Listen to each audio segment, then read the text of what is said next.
जय माता दी, राधे राधे। आज मैं गुरुवार का व्रत करी हूँ और गुरुवार के व्रत में आप लोग जानते ही हैं, सब पीले वस्त्रों का, पीले चीज़ों का, पीले फूल, हर चीज़ पीला हम इस्तेमाल करते हैं। और इस तरह से देखिए, पीले फूल भगवान को, बृहस्पति भगवान चढ़ाते हैं। और यहाँ श्री गणेश जी, महालक्ष्मी बैठी हैं, ये माँ दुर्गा, नौ दुर्गा देवी हैं। और ऐसे हम भगवान विष्णु जी का पूजन जब करते हैं पीले फूलों से, और आज गुरुवार का व्रत करने में बहुत अच्छा लगता है। गुरुवार व्रत करना भी चाहिए। गुरु भगवान अगर कुंडली मजबूत होते हैं तो हमें बहुत शुभ परिणाम मिलते हैं। गुरु भगवान का कुंडली में मजबूत होना बहुत ही ज़रूरी होता है। इस तरह से हमें भगवान के लिए, विष्णु भगवान की पूजा ज़रूर करनी चाहिए। गुरु भगवान का व्रत, विष्णु भगवान का पूजन हमें करनी चाहिए। और गुरु भगवान का व्रत अगर हम, गुरु बृहस्पति भगवान का व्रत अगर हम नहीं कर सकते हैं, जैसे कि किसी से नहीं रहा जाता है अगर गुरु भगवान का व्रत, तो हम आहार लेके भी जैसे हम रह सकते हैं।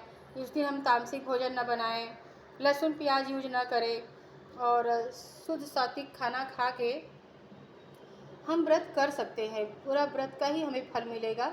इस पीले वस्त्र पहने, भगवान को पीले पुष्प अर्पित करें, हल्दी का टीका लगाएं, खुद भी हल्दी का टीका लगाएं और नहाने के पानी में चुटकी हल्दी डाल के नहाएं। इस तरह से हमें करने से विष्णु भगवान का आशीर्वाद मिलता है। और ये देखिए हमारे भगवान जी, आज मैंने भगवान शिव का श्रृंगार बहुत अच्छे से किया है फूलों से। उतना ज़्यादा फूल मेरे पास नहीं था, अब मैंने मंगाया था फूल, लेकिन अब ज़्यादा फूल नहीं था, फिर भी थोड़े फूल में मैंने ऐसे ही कर दिया है। तो आपको मेरे लड्डू गोपाल कैसे लगे कमेंट में बताइएगा। आप लोग गुरुवार का व्रत करते हो कि नहीं करते हो, मुझे कमेंट में ज़रूर बताइएगा। आपको गुरुवार से रिलेटेड कोई भी प्रश्न पूछना है तो आप ज़रूर कमेंट करिएगा, मैं बताने की कोशिश करूँगी।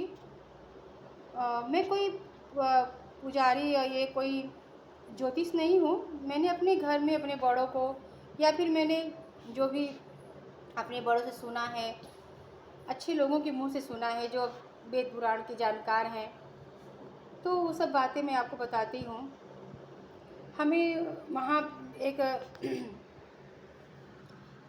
जल का लोटा रखना चाहिए भगवान विष्णु जी के पास। उसमें एक चुटकी हल्दी, तुलसी की पत्ती और तुलसी की पत्ती, एक चुटकी हल्दी, तुलसी की पत्ती और मुनक्का, चने की दाल और गुड़ इसमें डाल के विष्णु भगवान की फ़ोटो के पास रखना चाहिए। गांव में तो हम लोग पूजा करते थे, पहले गांव में रहते थे तो वहाँ पे केले के पेड़ में आसानी से मिल जाता था, हमारे घर के ही बाहर रहता था, तो हम लोग वहाँ पे बैठ के पूजा करते थे केले के जड़ के पास।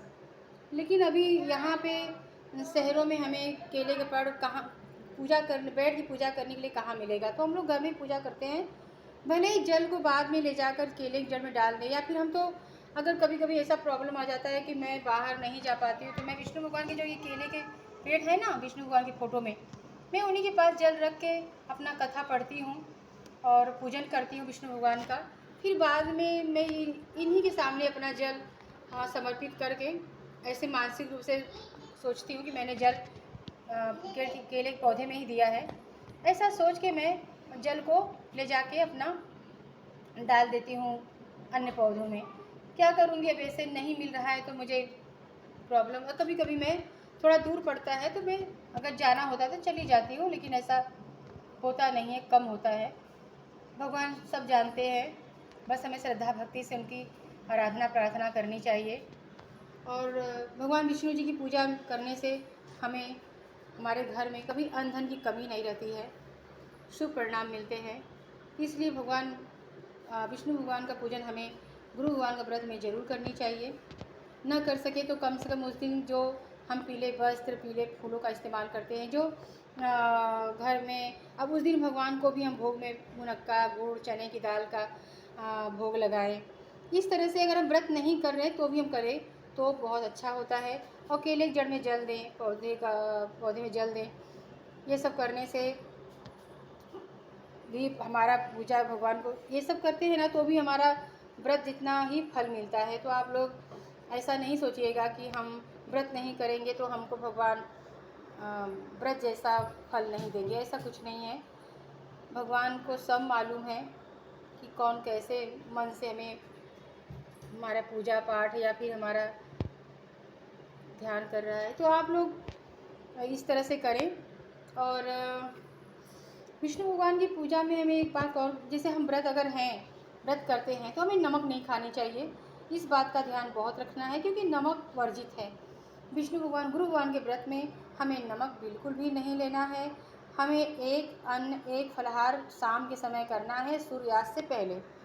तो सूर्यास्त से पहले हम जल फल जो भी हमें आहार लेना है हम ले सकते हैं। चने की दाल की हमें हलवा बना खानी चाहिए। चने की दाल से जो भी आप बना सकते हो बना के खाइए, मीठे बना के खाइए। हम मीठा ही आहार लेते हैं उस दिन। हम गेहूं के आटे का भी हम पराठा, पूड़ी, रोटी कुछ भी बना सकते हैं, हलवा बना सकते हैं, बना के ले सकते हैं। इसमें कोई दोष नहीं है। और इस तरह से हमें अपना एक अन्न लेना चाहिए शाम को, और दिन भर जल फल और शकरकंद, आलू के जो बनते हैं ना बिना नमक के आलू का आप फलाहारी बना लीजिए, ये सब खा सकते हैं हम। मैं गुरुवार के व्रत में साबूदाना तो नहीं खाती हूँ, और लोग खाते हैं तो आप खा सकते हो, कोई दोष नहीं है, साबूदाना कोई अन्न नहीं है। इस तरह से आप व्रत रहें। और मन में सिर्फ श्रद्धा होनी चाहिए। बहुत ज़्यादा हम मन में जो डर पैदा कर लेते हैं ना, ये नहीं करो तो भगवान दोष देंगे, वो नहीं करो तो बहुत पाप लगेगा, ऐसा कुछ नहीं है। श्रद्धा भक्ति से आप जो करोगे ना, बस अनुचित नहीं होनी चाहिए हमारे तरफ से, चाहे वो अपने मन से, विचार से और वचन से कभी भी अनुचित नहीं होनी चाहिए। अगर ऐसा होता है ना तो हमारा पूजा पाठ सब व्यर्थ है। इसलिए हमें बहुत सोच समझ के बोलनी भी चाहिए। और व्रत के दिन हमें झूठ नहीं बोलना चाहिए, इधर उधर की बातें नहीं करनी चाहिए। वैसे तो हमें कभी भी नहीं करनी चाहिए, लेकिन कम से कम एक दिन व्रत में ना करें तो ज़्यादा अच्छी है, ज़्यादा अच्छा होता है। तो इसे आप गुरुवार का व्रत रखें। आपको मेरा ये वीडियो कैसा लगा कमेंट में ज़रूर बताइएगा। मुझे कोई जब कमेंट करके आप बताते हो, कुछ कहते हो, तो वो अच्छा लगता है। और मुझे भी ऐसा लगता है कि हाँ, मुझे भी खुशी मिलती है अगर आप एक लाइक करते हैं, सब्सक्राइब करते हैं।